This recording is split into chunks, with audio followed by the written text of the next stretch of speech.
A Lover's Litanies, Third Litany. Ad te Clamavi. By Mackay. Again, O love, again I make lament, and, Arab-like, I pitch my summer tent outside the gateways of the Lord of Song. I weep and wait, contented all day long to be the proud possessor of a grief. It comforts me, it gives me more relief than pleasures give, and, spirit-like in air, it re-invokes the peace that was so brief. It speaks of thee, it keeps me from the lake which else might tempt me, and for thy sweet sake I shun all evil. I am calmer now than when I wooed thee, calmer than the vow which made me thine, and yet so fond withal I start and tremble at the wind's footfall. Is it the wind, or is it mine own past come back to life to lure me to its thrall? I long to rise and seek thee where thou art and draw thee amorous to my wakeful heart that beats for thee alone, in vague unrest. I long to front thee when thou art lily-dressed in white attire, e'en like the flowers of old that Jesus praised, and, though the thought be bold, I'm fain to kiss thee, sweetheart, through thy hair and hide my face awhile in all that gold. I will not say what more might then be done, and how, by moonlight or beneath the sun, we might be happy. In a reckless mood I've talked of this, and dreams and many a brood of tongue-tied fancies have my soul beset. I will not hint at fealty or the fret of lips untrue, or anger thee therein, or call to mind one word thou wouldst forget. I should withhold my raptures were I wise, I should not vex thee with my many sighs, or claim one tear from thee, though 'tis my due. I should be silent, I should cease to sue. Sorrow should teach me what I failed to learn in days gone by, and crossed at every turn by some new doubt, new born of my desires, I should suppress the pangs with which I burn. I am an outcast from the land of love and thou the queen thereof, as white as dove new sped from heaven, and fine and fair to see as coy Queen Mab when, out upon the lea, she met her master and was loved of him. Thou art allied to long-haired cherubim, and I something undesired of these, with woesome lips and eyes forever dim. I was ordained thy minstrel, but alas, I dare not greet thee when I see thee pass. I scarce, indeed, may hope at any time, to work my will, or triumph in a rhyme to do thee honor. No, nor make amends for unsought fervor, in the tangled ends of my despair. How sad, how dark to me all things have grown since thou and I were friends. It is the fault of thy despotic glance, it is the memory of a day's romance when, true to thee, though taunted for my truth, I dared to solemnize the joys of youth in one wild chant. It is thy fault, I say, thy piteous fault that, on the verge of May, I lost the right to live, as heretofore, untouched by doubt from day to brightening day. O summer's pride! I loved thee from the first, and, like a martyr, I was blessed and cursed, and saved and slain, and crowned and made anew, a grief-glad man, with yearnings not a few, but no just hope to win so fair a troth.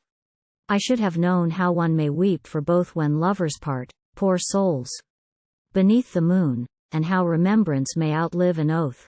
The nymphs, I think, were like thee in the glade of that Greek valley where the wine was made for feasts of Bacchus. For I dream at night of those creations, kind and calm and bright, and in my thought, unhallowed though it be, the sun-born muses turn their gaze on me, and seem to know me as a friend of theirs, though all unfit to serve them on my knee. They lived and sang, they died as visions die, supreme, eternal, offshoots of the sky, made and remade, undraped and draped afresh, to glad the earth like phantoms made of flesh, and yet as mist-like as delusions are. They stood beside Achilles in his car. They knew the gods and all their joysome deeds, and all the chants that sprang from star to star. The myths of Greece, the maidens of the grove, the dear dead fancies of the days of Jove, why were they banned? Oh, why in reason's name were they abolished? They were good to claim, and good to dream of, and to crown with bays, far seen of men, far shining in the haze of withering doubts. They were the world's elect, as thou art mine, to bow to and to praise. She. Night after night I see thee, in my dreams, as fair as Daphne, with the morning beams of thy bright locks about thee like a cloak, fair as the young Aurora when she woke at Phthon's call, athwart the mountain heights. I see thee radiant in the summer nights, and, bosom packed with frenzies unrepressed, I thrill to thee in slumber's soft delights. XIV. I see thee pout, I see thee in disdain look out, reluctant, through the falling rain of thy long hair. I feel thee close at hand. I note thy breathing as I loose the band that binds thy waist, and then to waking life I backward start. Despair is sorrow's wife. And I am sorrow, and despair's mine own, to lure me on to madness or to strife. XV. My sex offends thee, or the thought of this, for I did fright thee when I flecked a kiss with too much heat. I should have bowed to thee, and left unsaid the word, deception free, which, like a flash, illumed the love within. My wilfulness was much to blame therein. But thou wilt shrive me, sweet, of mine offense if passion pangs be deemed so dark a sin. XVI. Oh, give me back my soul that with the same I may achieve a deed of poet fame, or die belauded on the battlefield. There's much to seek, my hand is strong to wield weapon or pen. If thou consent thereto deeds may be done.